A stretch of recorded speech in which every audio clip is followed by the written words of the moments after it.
situatës shëroj gjithçka rreth rastit tim çdo. Mifail Shkodra mund të mos konsiderohet më si një i dyshuar për vrasje që dëshiron të ikë drejtësisë. I fshehur për gati 3 muaj, u shfaq, por vetëm me një mesazh zanor të martën, duke bërë me dije se është gati t'i dorëzohet ligjit për atë që kishte ndodhur me 10 gusht në Gjilan. Në këtë ditë, ai me 2 djemet e tij u përfshin në një ngjarje të rëndë, në të cilën betën të vdekur 3 persona të tjerë, e për të cilët ai thotë se nuk e dinte që kishin pësuar me jetë dhe se këtë lajm e mori vesh nga mediat më vonë.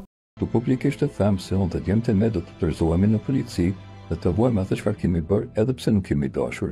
Në porosinë e tij, Shkodra u kërkoi falje familjarëve të viktimave dhe tregoi se gjithçka sipas tij kishte nisur me një borxh për një veturë, të cilën ai ja kishte shitur personit me emrin Bujar Hoxha. Me që e kisha për ta shitur ja shita, por më tha që nuk munden të paguaj me njëherë.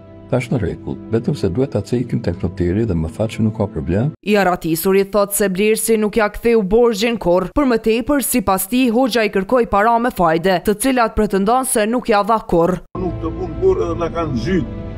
Mo për i zot Zotit, mo për i zot Zotit. As ti, as kur mos shëtë hizi. Sipas Shkodrës, situata kishte mbërritur në atë nivel kur rasti ishte paraqitur në polici.